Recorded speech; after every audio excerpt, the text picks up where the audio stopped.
Based on, then we know. And even still, I will be looking after the final has been graded to curve. So perhaps after the test, people may have left upset at me, sad or mad. Maybe if you saw that email I sent yesterday, maybe I didn't put across quite the thing I wanted to say. But I don't think I ever said that this was going to be an easy class. What I need you to do on this homework and on the final is put in your best effort, give me something to work with. I'm going to do the best I can in this last week here to get across ideas to you. You do the best you can on the final and on this homework that you picked up. Give me something to work with when I'm doing the curve. Okay? So, even if I did make you more mad or more sad with the email I sent yesterday, if that's the case, I apologize. Put out your best effort. Show me what you can do. I should also have a sample final to post for you this afternoon or evening, so that you've got about a week to be looking at this up. Okay? Is the final going to be over everything then, or? Yes. I'll make some more comments when I post it to give you some warnings. You may find that long as well.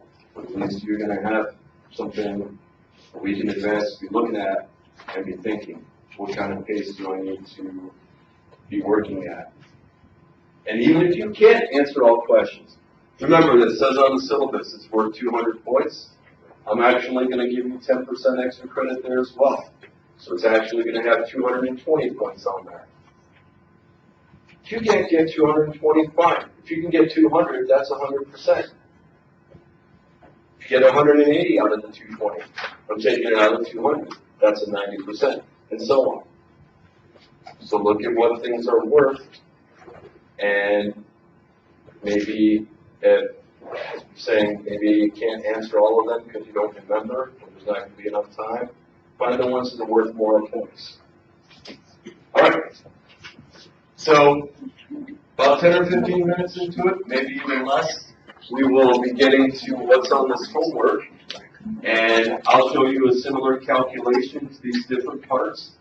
And then you work on it together to answer the similar question. And perhaps by the end of class, even though it's due Wednesday, you'll have it pretty much done. You can double check it before Wednesday, and then turn it in.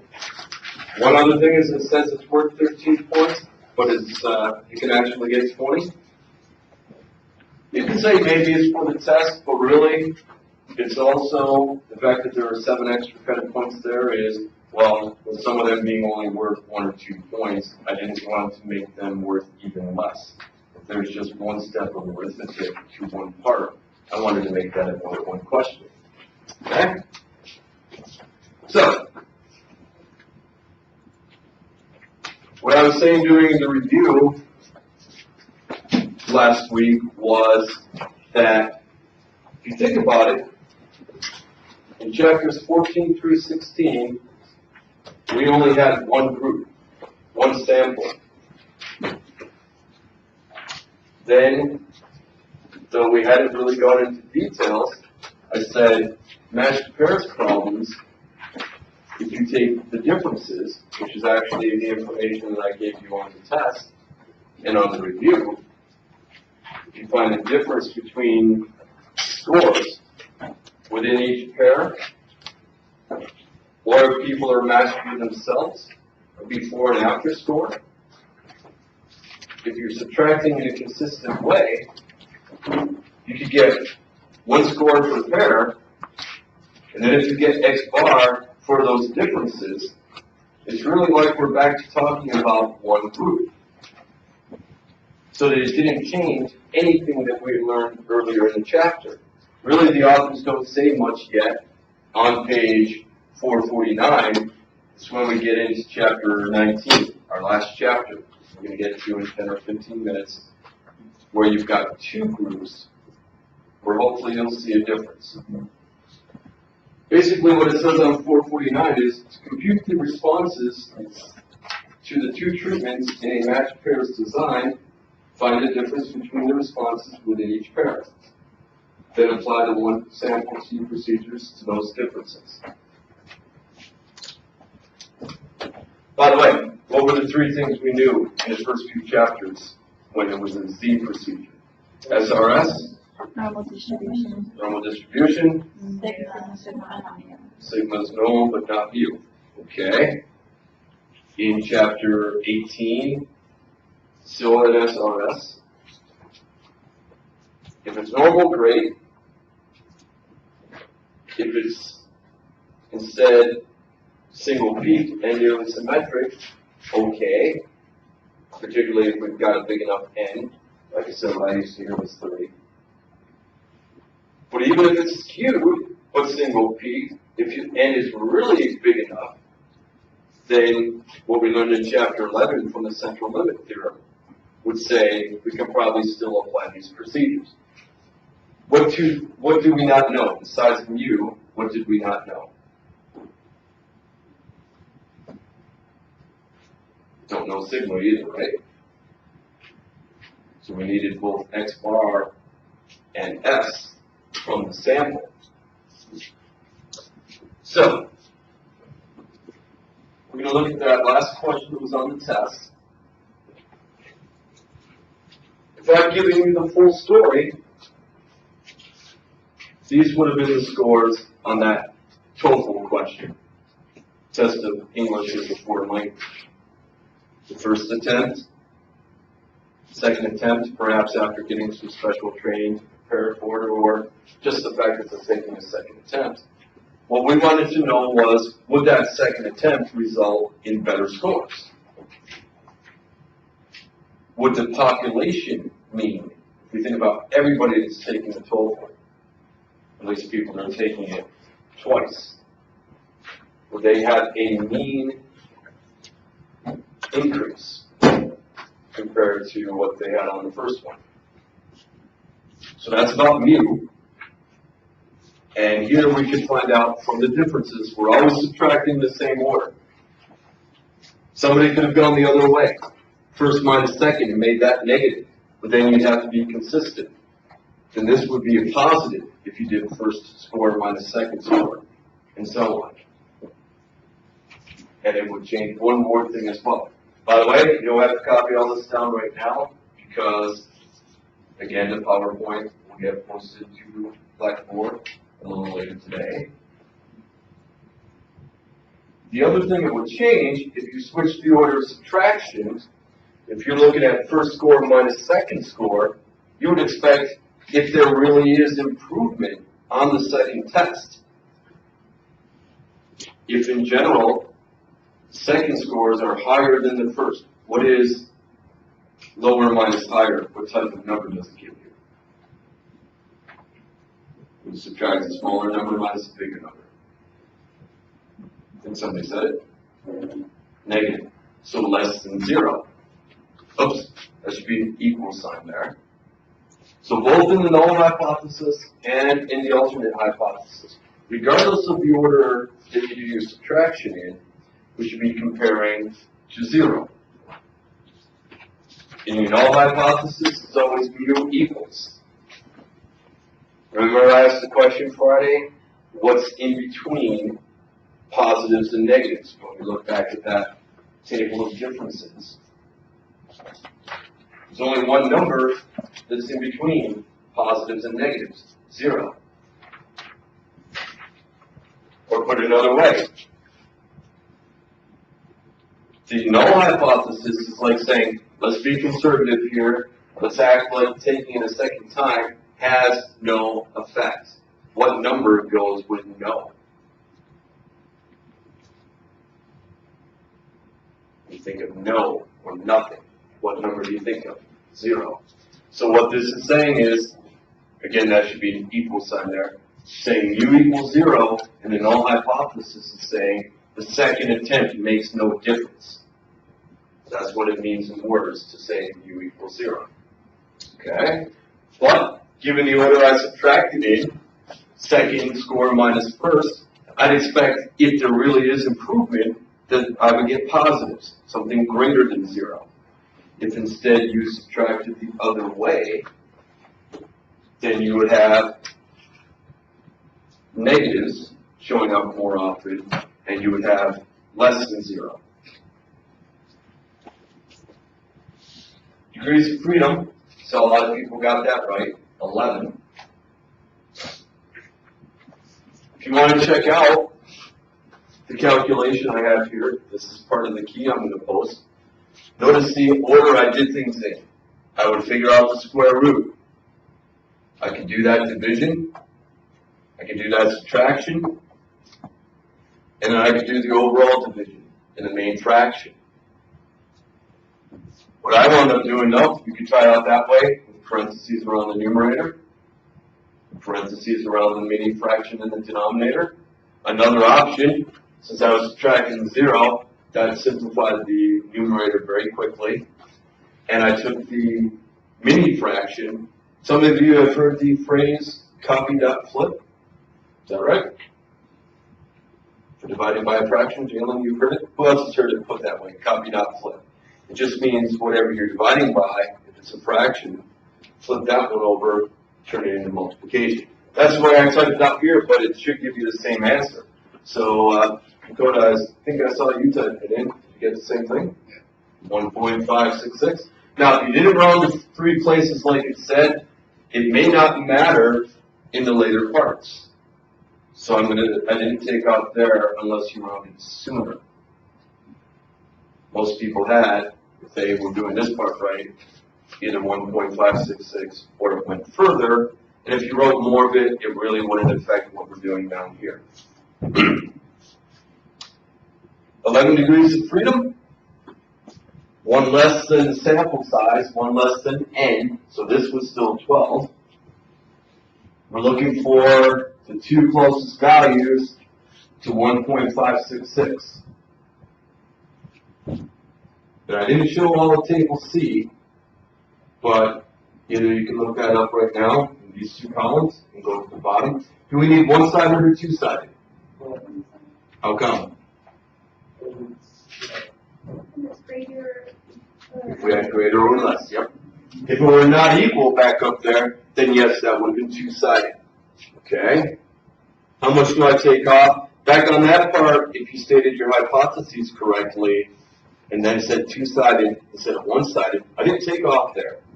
It's going to be when I get down to what you did for P, where I'm going to worry about, did you figure that part out correctly? Okay? But we've got 1.566 in between these. And if that's all I had at the table, I could go back up here and subtract both from 100%, 20 and 10%.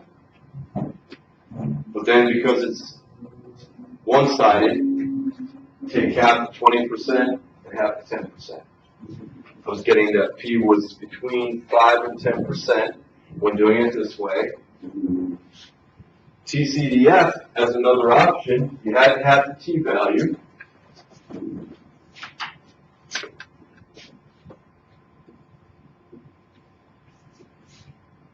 It says for claiming mu is 0, that there is no mean difference from one taking of the exam to the next.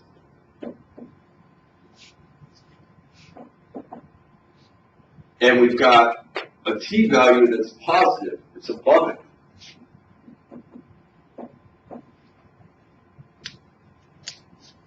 This is saying, what was our alpha in this question?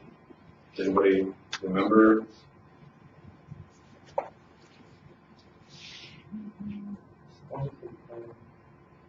%. Oh, it's actually down here. Either 5% in the first part or 1%. And I'll explain why I asked both of those here in just a moment. But that value of 5%, P is bigger than that. P is bigger than alpha. If it's already bigger than 5%, how does it compare to 1%? Still bigger, right? What do you do when P is greater than alpha? Do you reject H naught or fail to reject H naught? Going to nod into the second. The rest of you agree? If P is bigger than alpha, fail to reject H naught, which would mean we do not have significant evidence to go the other way. We want to stick with the null hypothesis. We don't have significant evidence that you would get a mean increase in the population from the second score, from the first to the second score. Okay? You only have to say that one part here, though. Either reject H naught or fail to reject. If you're doing GCDF instead, well, not knowing what we would get from the table, we're asking, is this a high enough score to be an extreme score, so extreme that the probability would be low, so extreme that we would say, yes, we do reject H naught. So we're asking ourselves, one-sided test, is it in either 5% tail on the right? I know we're asking on the right because this is above the claimed mu. Or even if the second part, 1%. So we're asking that. Is it extreme enough to get into that 5% or 1%?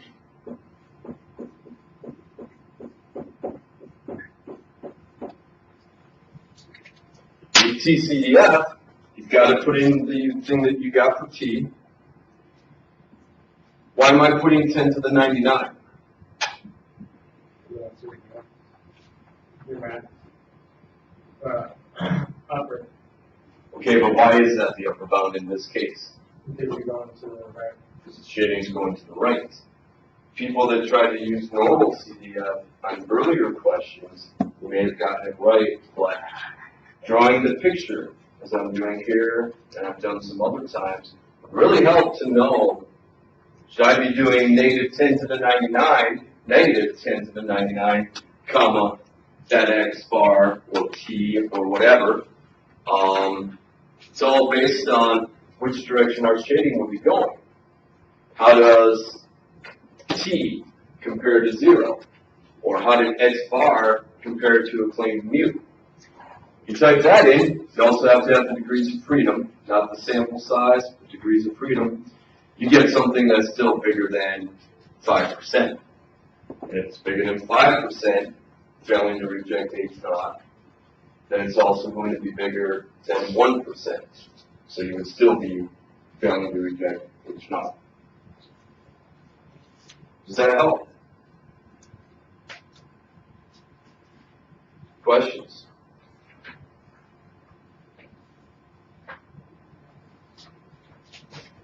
Well, going into our last chapter, which we're spending today and Wednesday on, and the main thing I'd like you to be able to know how to do, know the conditions for when to apply it, and be able to write out a confidence interval by the end of this class, so that you are either done with this or very close to done. You don't have to add in any extra steps. You're going to do exactly what it's saying to work with. Now, let's see here. What we want to do now, instead of comparing, instead of working with one group, or even if you have matched pairs, either matching with self, which is still one group, or if you have two groups matched up, that we were able to treat like, if we find the differences, we could look at that as a single group, was the idea in the last chapter. Well, here, we want to compare two samples from two different populations. As an example, depending on what you're studying, you could be talking about the population of adult men and the population of adult women. In some ways, there should be no difference, right? Am I correct, though, that, say, weight loss, in some ways it's easier for men, in some ways it's harder for men. The things that men have to worry about for weight loss versus what women have to worry about for weight loss, they're different issues, right? We're not biologically entirely the same. So maybe if you have some new, what's that thing they keep advertising on TV lately. When you sell this many bottles, it's time to think about buying it. But if you sell 20 million bottles, you should definitely be buying this new weight loss pill. Anybody remember the name of that thing they keep advertising? You know which commercial I'm talking about? Wish I can remember the name. It's on the tip of my tongue. Well, if we wanted to see if it really works, maybe it works better or worse for men. If it works better for men, worse for women, or vice versa, maybe it works better for women and men get very little effect from this pill. That'd be a possibility. We're not talking about matched pairs here. We want samples that are independent from each other. So in fact, one thing would be, we wouldn't want one sample of women, where there's one woman in that sample, and then in the sample of men, that her husband would be there. That would mess up independence. Maybe there's stuff that they would be doing together besides taking the pill. Maybe they are paired up in some workout regimen, going to the gym 3 times a week, each spending the same amount of time. That would mess up independence. We have to have 2 samples from 2 populations, and these samples are independent of each other. That's one of our conditions. Am I making sense so far? Questions? Okay. So when you do that, you might not have the same size samples the way we do in a matched pairs experiment. Besides the independence, here's what we want. You want a simple random sample from both populations. The samples are independent of each other. So whether one member of one's population is in the sample or not would have no influence on who is or is not in the other sample from the other population. We're still not going to know either mu or sigma, which means we still have to do a T procedure like we did in the previous chapter. But in terms of population shape, if they're both normally distributed, that's the best situation. If they're both roughly symmetric and single peaked, okay. Here is one of the loosest ways we could put it though. Similar shape. So let's say they're both skewed left. We can still get away with using it if we have similar shapes, and I think it also says there on 467. Has anybody opened up to page 467? I think it'll say similar shape, but still single piece, I think. One thing we can't have, though, we can't have any strong outliers in either sample.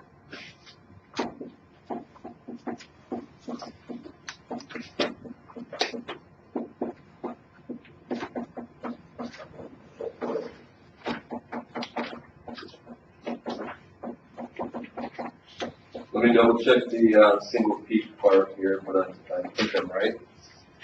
Similar shape and single peak, page 467. 467. Yep, it's at the top of page 467.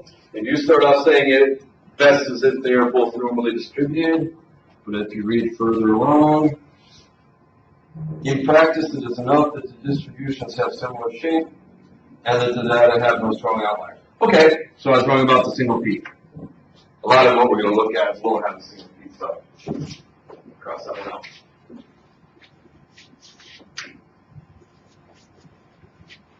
We're again looking for a difference.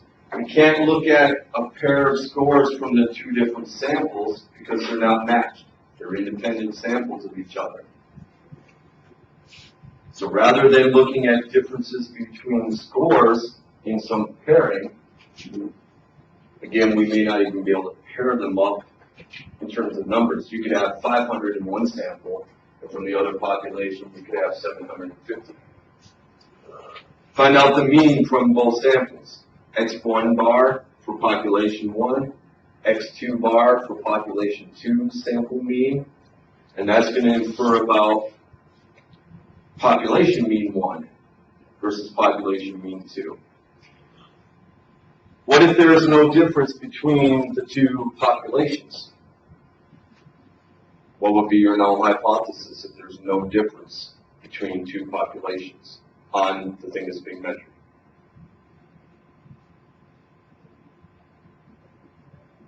No difference. What did we say to think of earlier? No difference. What number? 0. So if there is no difference in your null hypothesis, mu1 minus mu2, 0. That's the same, by the way, as saying that their population means are equal. And then in the alternate hypothesis, you're still going to have mu1 minus mu2. You're still going to have 0. But then the question is it a not equal sign? Is it greater than sign or less than sign? But it's still the same number that we're talking about. Okay.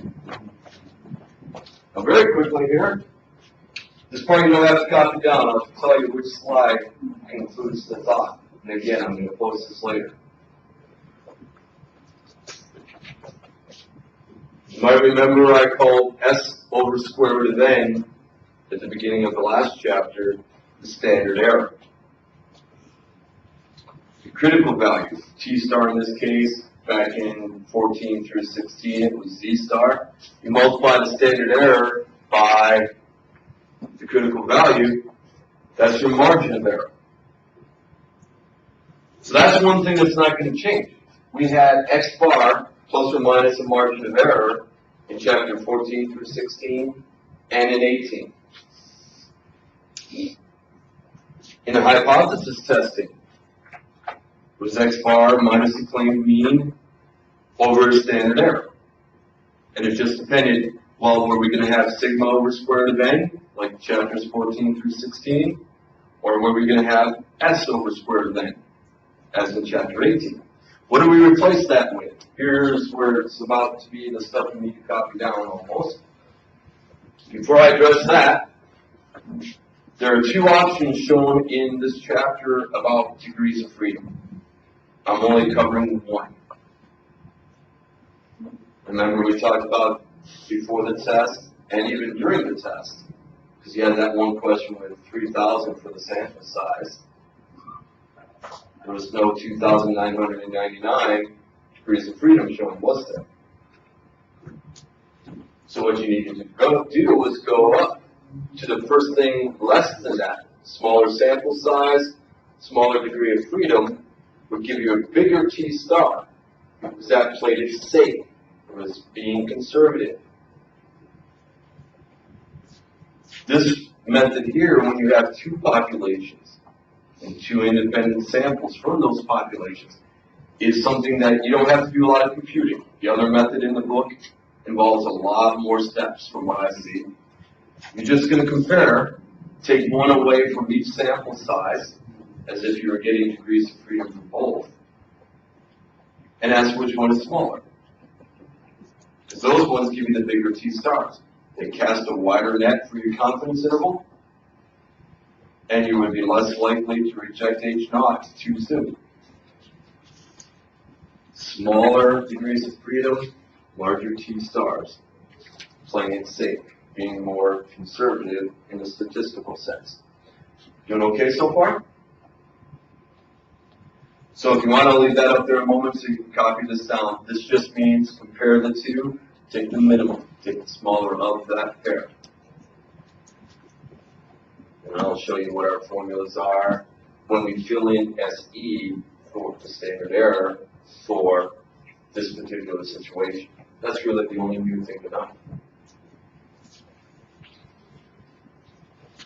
In terms of doing calculations, that is.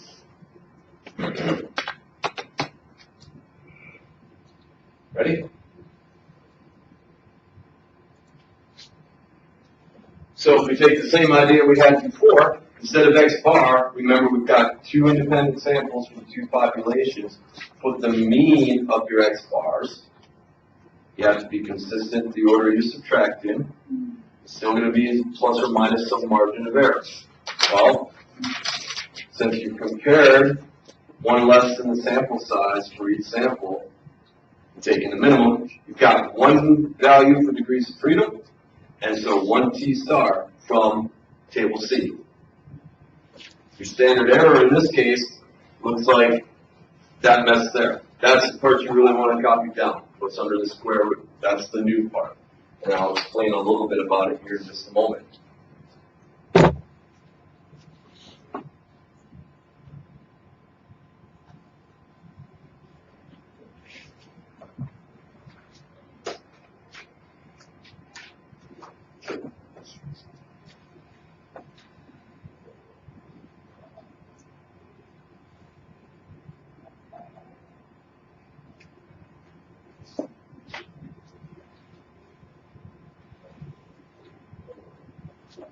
Think about this. If there were not a second group, a second sample from another population, if we just had S1 squared over N1 and we took its square root,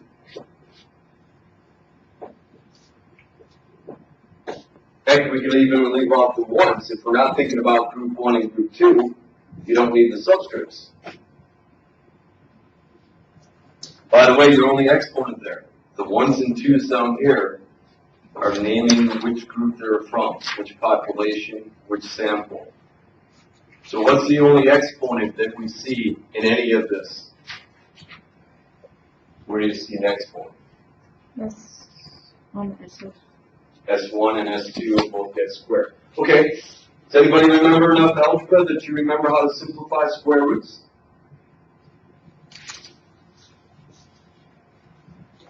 What if we didn't have to divide by n? What's the square root of s squared? S. Well, you can split up. Not over adding or subtracting.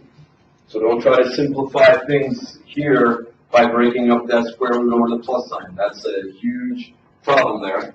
If anybody is wondering why, I can take a moment to explain. Otherwise, just believe me when I tell you. Believe me this, I tell you. You can only split up division and multiplication, separate square roots. And you just told me that square root of s squared is n. Well, where have we seen s over square root of n before?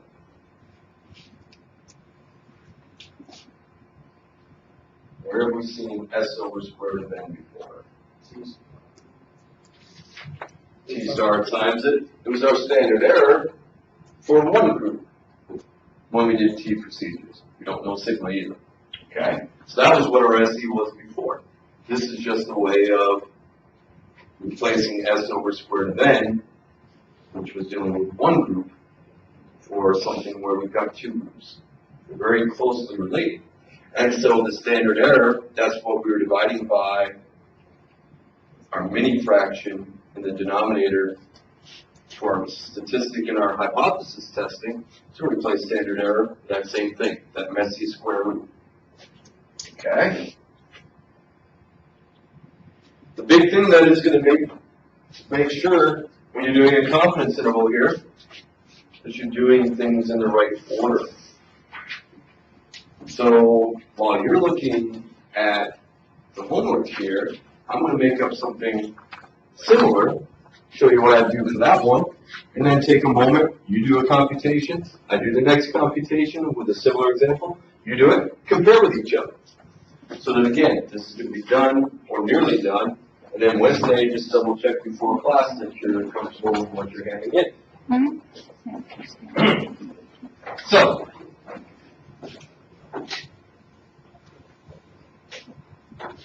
I'm going to make up some numbers a little bit different from what's at the top of the page here. Just so you can see what order things are going in. I want to assume that my samples are independent of each other with similar shape distributions, and that the samples were simple random samples. Okay? So let's say in my group,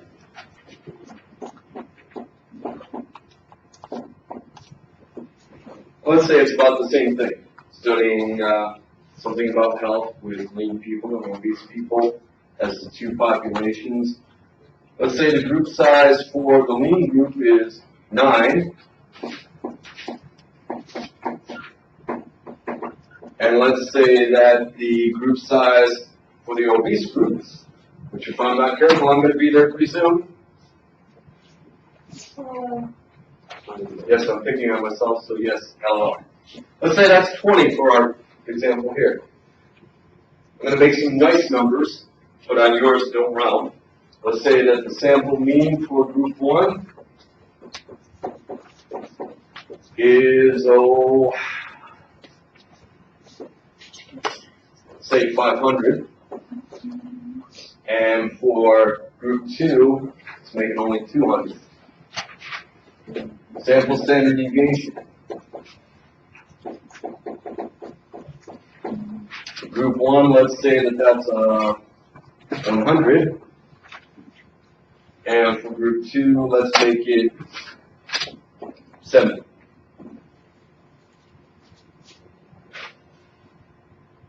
Let's say I want the same thing that you're going to have to do at the very end, which is to make a 95% confidence interval for the difference in the means.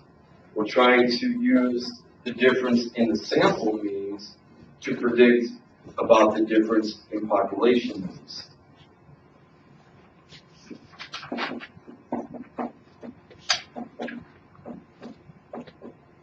Oops.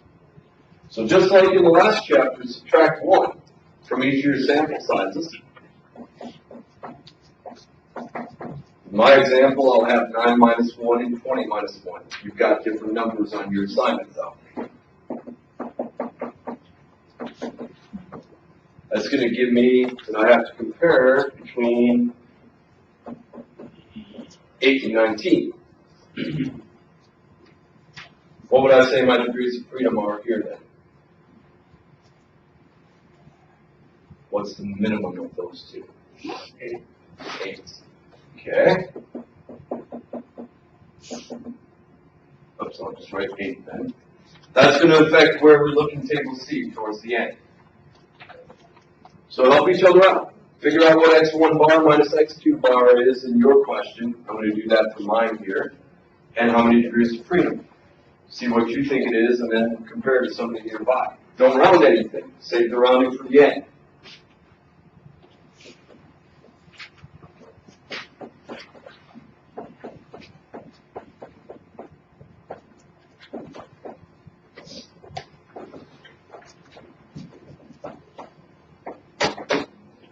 Why not pick some nice numbers here?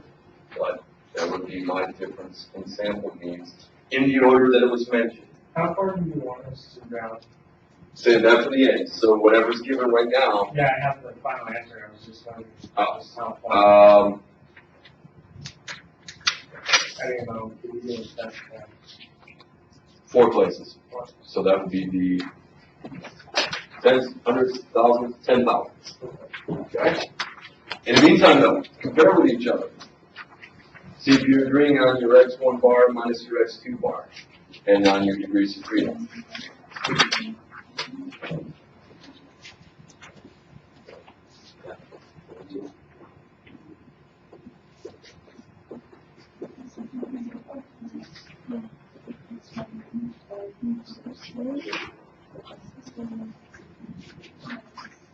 Yeah.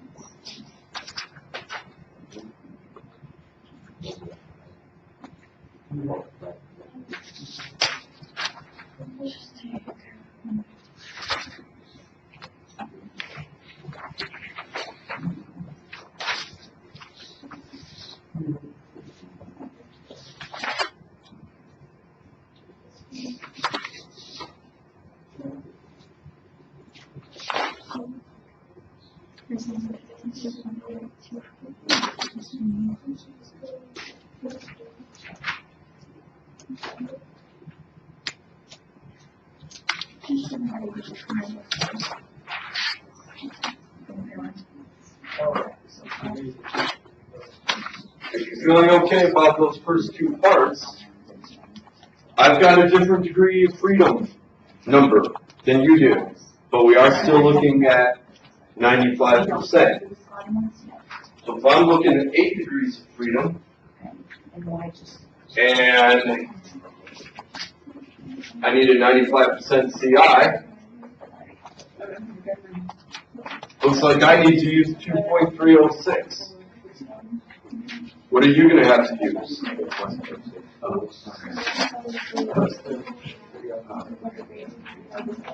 Okay, everybody listen a minute. I think Abel was trying to answer what he thinks T star is in number 3 for yours. What were you saying you think it is? Mine is going to be, because of 8 degrees of freedom, 2.306. You were saying for yours? 2.262. So right underneath it? Do you agree? Yeah. Okay. That's simply because you had 9 degrees of freedom instead of 8. But the percent was the same amount, right? Okay. So make sure you use the different number than what I'm using here. I'm using the 2.306. You're using the next one below it. The thing is, when we look at that formula, that T star has to be multiplied to our standard error. Here's where some of the biggest errors can occur. This is one on the spot. So what I would do is, you may even want to break this down further, but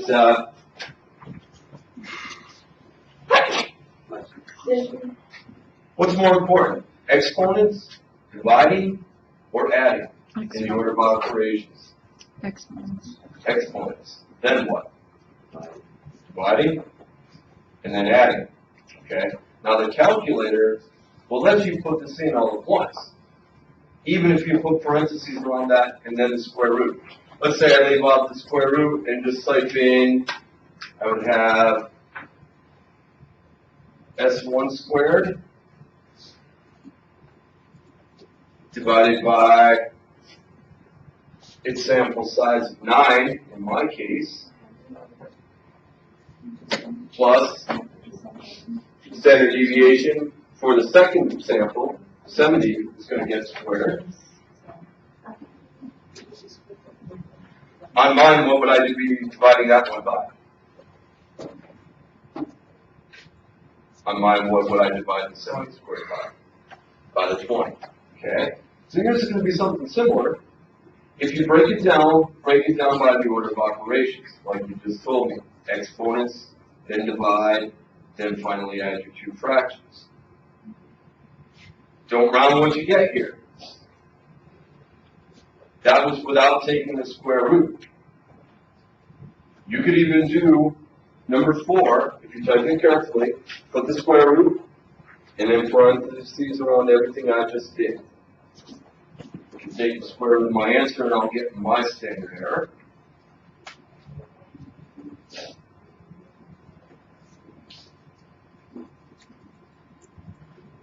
So that's what mine is. I wouldn't be surprised if yours is kind of close, because the numbers I picked were way different from yours. But go ahead and do that if you haven't already. Take a moment to compare if you need.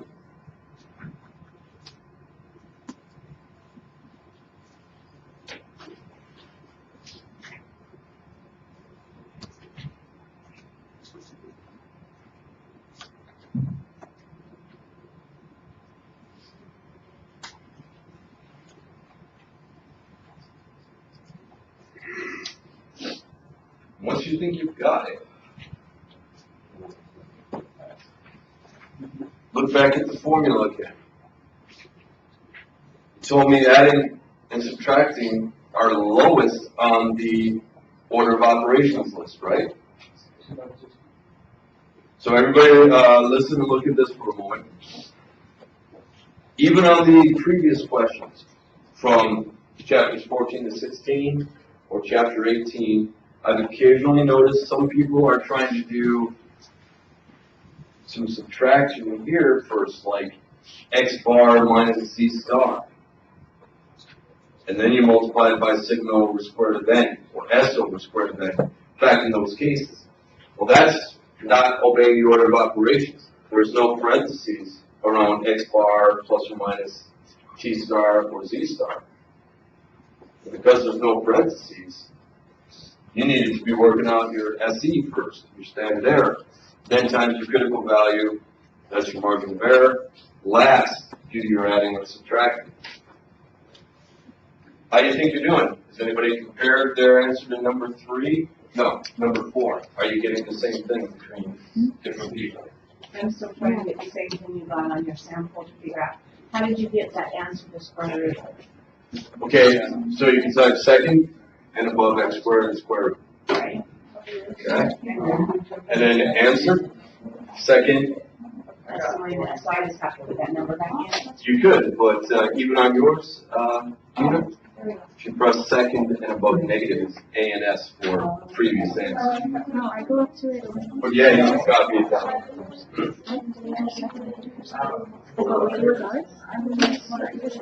I go up, I go like this, and I would just like go like, yeah. Oh. No, who's that? Who's calculator? I cannot. Or sentence. Are you getting different results? I'll figure out. I just got. Wait, there's something.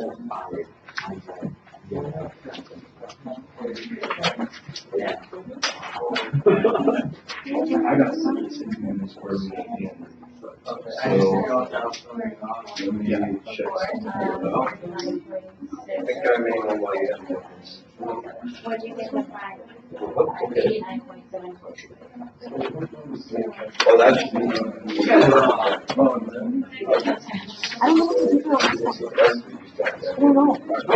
I don't know. That's all. Yeah, actually,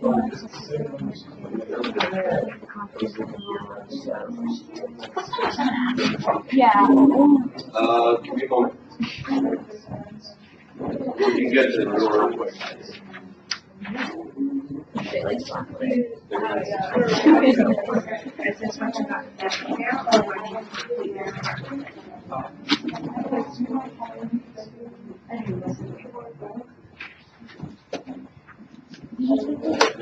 Jalen, are you getting the same kind of numbers that they were getting? I squared this number because he squared this. Yeah, I got it. Yeah. Sorry, I just squared it. All right, everybody? As for number 5, you're not doing anything extra beyond just taking the T star that you got in number 3 and the answer you got from number 4. I'm just really breaking it down for you. Don't do anything extra than that though.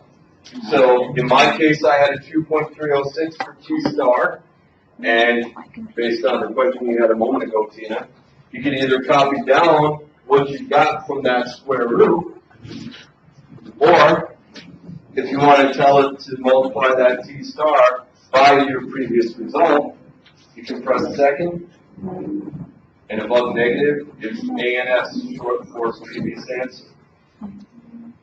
So for my example, I'm getting 84 point something, and again, I'm not rounding it. In words, what is that? After the square root was your standard error. What do you get with T star times standard error? Margin of error. All this left to do then is subtract that from your difference in sample means. So on mine, pick a nice number. I would have 300 minus that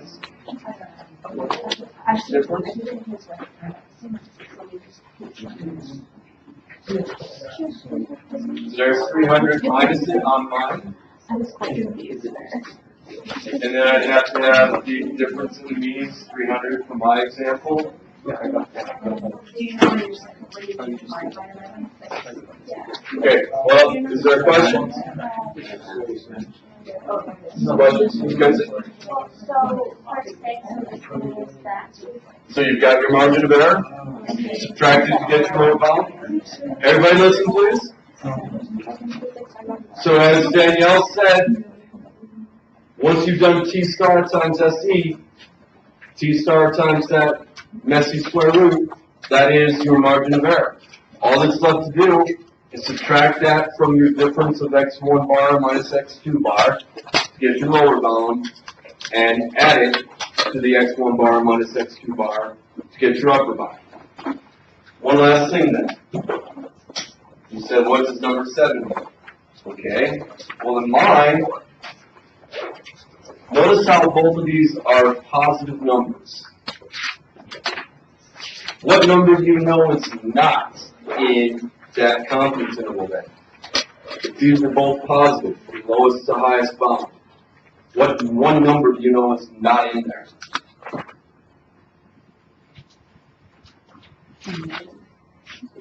It's all positive. What's over here that's definitely not in there? Negatives aren't there, but what else? 0. In a two-sided test, that would be giving evidence, since 0 is not in the interval, that there is a difference between the two groups. Since it's two-sided, I can't make a certain statement about which direction it is, even if the confidence interval might suggest it. So when would you say that there is no difference, that you would fail to reject H0? What would you have to be able to say about 0 and confidence interval? Tiffany? Okay, fail to reject H0 if 0 is in between the lower and upper bound. If 0 is not in between the lower and upper bound, then we would be rejecting H0 in a two-sided test. So, now, see back on the test, we weren't comparing two groups, so whatever mu was in that case, we were looking for whether that was in or out of your confidence interval. Here specifically 0, because we are asking, is there no difference between the two groups? Or is there a difference? Making some sense? So I'm hoping you got a lot of it done already, and maybe even fully done, but again, no matter how much you got done, you can be double checking before Wednesday. Hopefully this is an easy, even though it's worth 13, you can actually get 20 points. Hopefully it's an easy 20 points. Questions? Alright, see you Wednesday.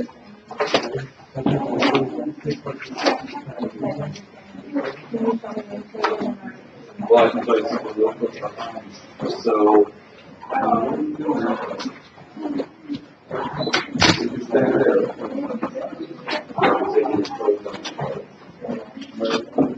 this is that's for March. So, in all our other chapters, we've done this minus the margin there to get the whole chapter. In this case, it's not, we don't have, that's what I mean. So again, X bar got replaced with dot. So this. Minus this. Yep. And that gives us our whole answer? Yep. It's not divided by the Nope. number? Nope. So it's. Just keep it as that. So the rounding will come at the end.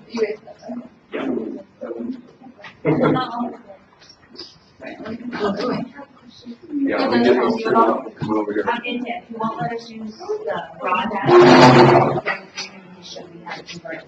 Okay. And you come on over here, stopping the movie. So not, I'm done with that 2.2. Correct. Exactly. So you're not. So now I'm saying. Hell no. Right. That's why I'm saying don't do anything extra besides what's already stated. When you've already multiplied by that T star, it's done. Don't multiply by a T star again.